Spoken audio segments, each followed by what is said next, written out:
Selamat datang di Rendra Story Horror, tempat di mana kisah-kisah misteri dan ketakutan berkumpul dalam bayangan gelap. Persiapkan diri kalian untuk memasuki alam gaib yang penuh dengan rahasia gelap dan misteri yang menggetarkan.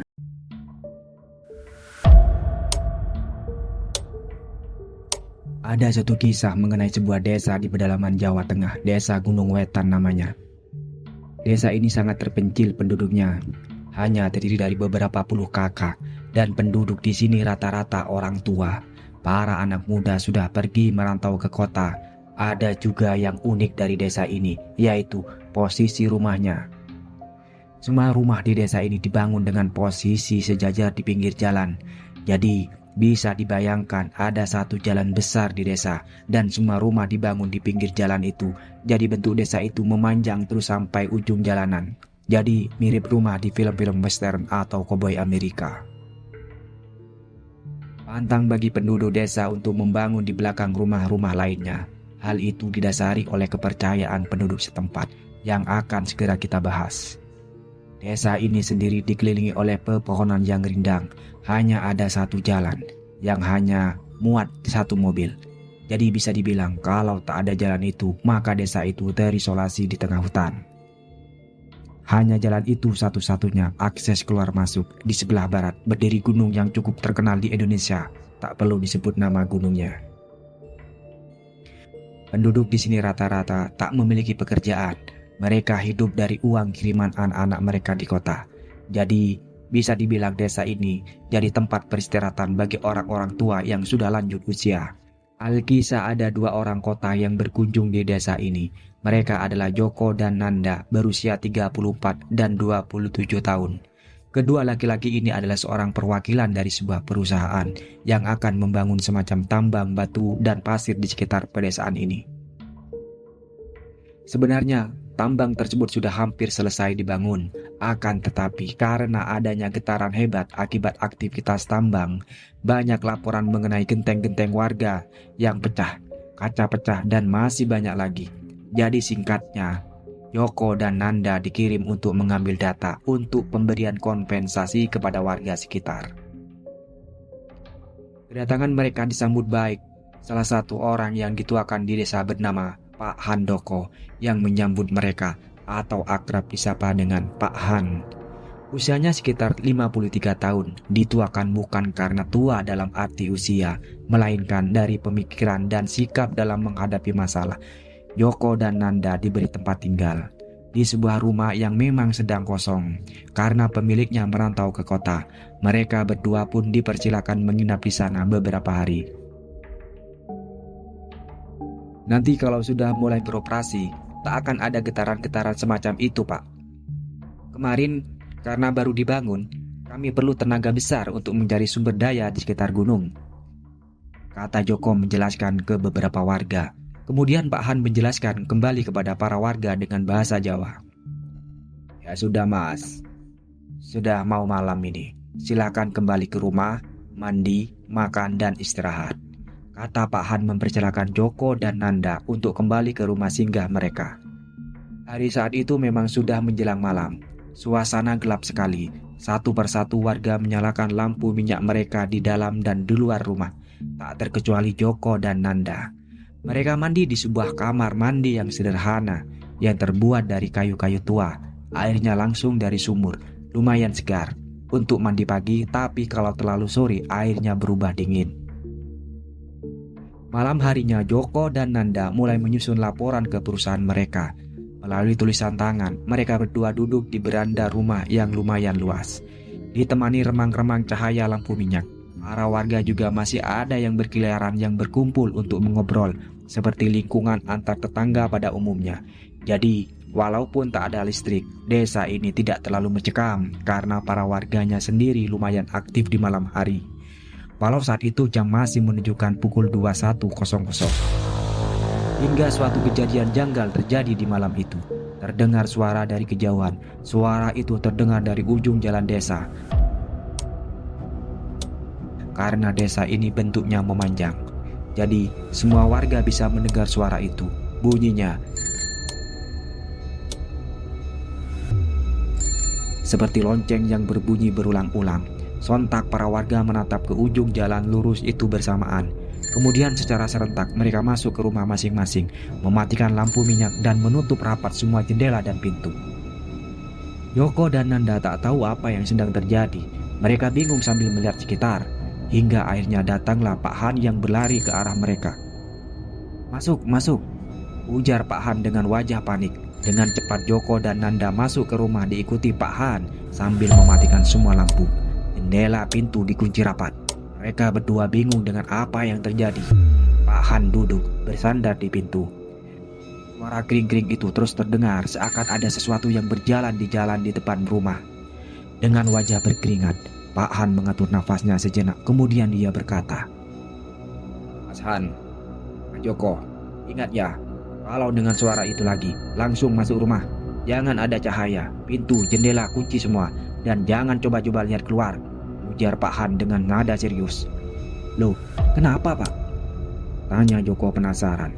"Setan. Itu suara setan, cing-cing. Kalau dia datang kemari, artinya dia sedang cari makan," kata Pak Han. "Kalau kalian sampai ketahuan, mereka akan datang dan kalian akan jadi korban selanjutnya." "Serius?"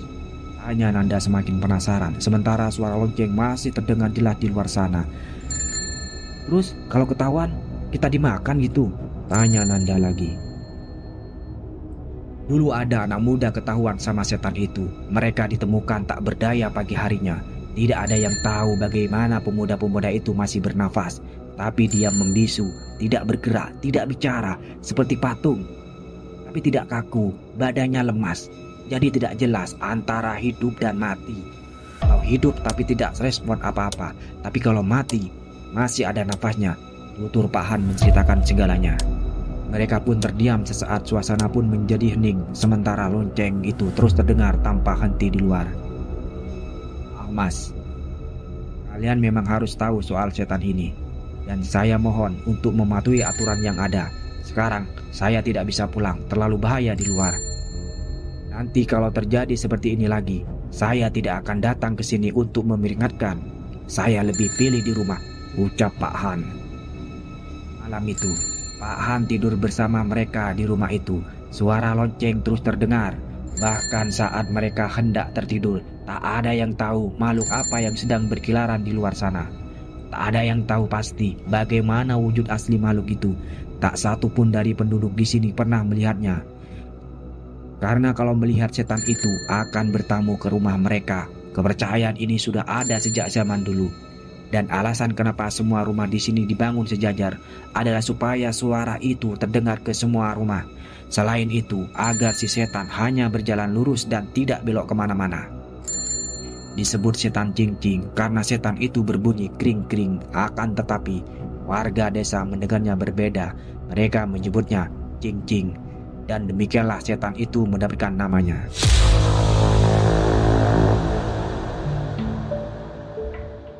Keesokan paginya, Joko dan Nanda sepakat untuk tidak membicarakan apa yang terjadi semalam. Mereka mengerjakan tugas seperti biasa. Melalui survei ke setiap rumah, satu rumah bisa memakan waktu 1 jam. Hari ini menjadi hari terakhir mereka bertugas. Kalau lancar, mereka akan pulang besok paginya. Selama melakukan tugasnya dan bercengkrama dengan warga desa, tak satu pun warga desa mengungkit kejadian semalam. Mereka bertingkah seakan tak akan terjadi apa-apa semalam. Semua tampak biasa. Joko dan Nanda juga enggan bertanya apa-apa. "Biarlah nanti mereka bertanya ke Pak Han kalau ada apa-apa," ujar Joko. Waktu berlalu begitu cepat. Pekerjaan selesai. Malam pun perlahan tiba.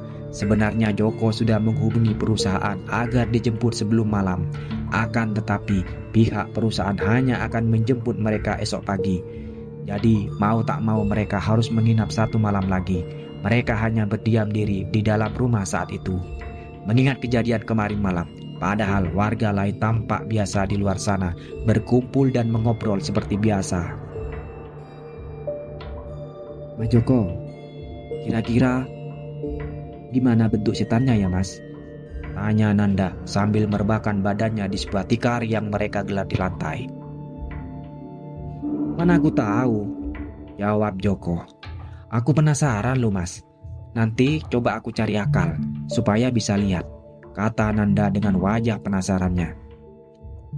Joko pun menoleh ke arah Nanda dengan wajah melas. Ya, kalau bisa jangan sampai datang lagi. Awas kamu, kalau macam-macam ya. Turuti saja kata Pak Han.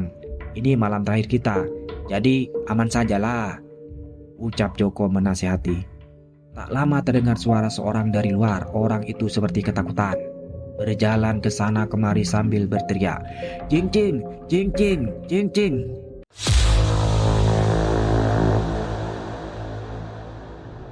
Suara itu mengundang Joko untuk keluar dari rumah. Saat sampai di luar, Joko melihat para warga secara serentak masuk ke rumah masing-masing dan menutup pintu rumah rapat-rapat.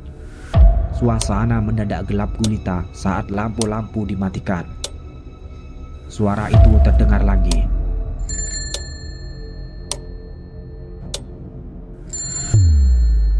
Joko pun segera mengikuti apa yang dilakukan warga lainnya. Pintu ia tutup rapat, lampu minyak ia matikan. Kegelapan total melanda seluruh desa. Joko dan Nanda berbaring sambil membaca doa. Suara lonceng itu terus terdengar jelas di luar sana. Nanda yang sudah sangat penasaran pun memikirkan berbagai cara untuk bisa melihat sosok setan itu. Ia takut tapi juga penasaran. Maka ia pun diam-diam berjalan ke arah jendela. Saat itu Joko sedang berdoa dengan mata terpejam, sehingga tak menyadari perbuatan Nanda. Dengan santainya Nanda mengeluarkan ponselnya. Ia mengarahkan kamera ponselnya keluar jendela yang ada di balik gorden. Ia sengaja merekam ke arah luar jendela. Beberapa detik berhasil ia tangkap melalui kamera ponsel. Suara lonceng masih terdengar di luar sana. Nanda kemudian melihat hasilnya. Dari video tangkapan Nanda, terlihat ada bentuk manusia yang sedang berjalan di tengah jalan desa yang sepi. Seorang laki-laki dengan baju khas keraton Jawa berjalan lambat di tengah kegelapan. Di kakinya terikat 2 pasang lonceng yang setiap berjalan akan menghasilkan suara. Akan tetapi Nanda tidak tahu persis bagaimana wajahnya. Nanda hanya terdiam dan kemudian menghapus video itu karena ketakutan. Ia juga tak bicara apa-apa kepada Joko. Hingga tak lama berselang, suara lonceng itu berhenti. Joko pun berhenti berdoa dan membuka matanya. "Kok hilang, Nan?" tanya Joko sambil melihat Nanda karena suara itu menghilang. "Saya nggak tahu, Mas," jawab Nanda. "Mau cek keluar, Mas?" tanya Nanda. "Jangan, cari mati kamu," jawab Joko. "Tidur saja tidur," ujar Joko. Mereka akhirnya memutuskan untuk memejamkan mata karena belum mengantuk. Agak sulit bagi mereka untuk tertidur. Beberapa menit kemudian muncul suara dari luar rumah mereka. "Pak Joko, Nanda."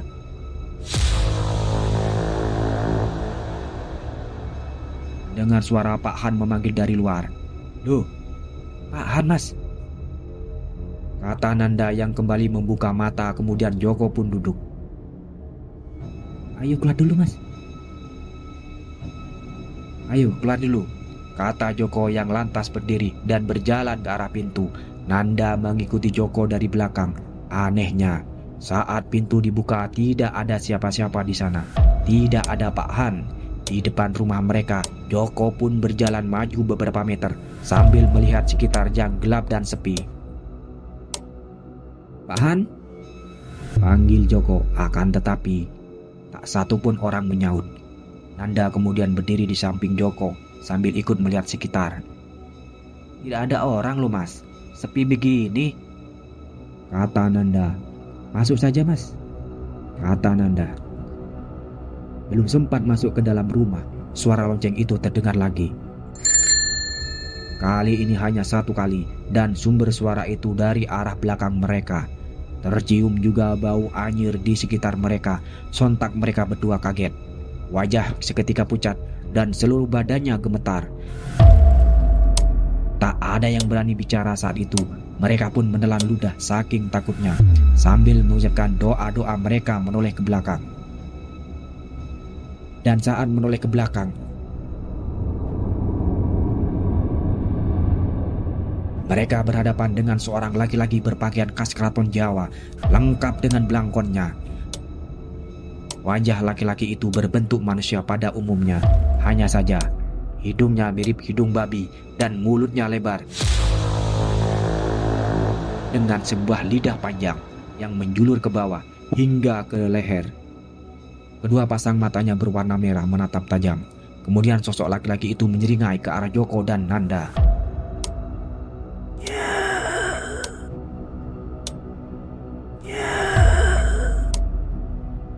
Ucap sosok itu yang membuat mereka berdua terpaku dan tak bisa bergerak.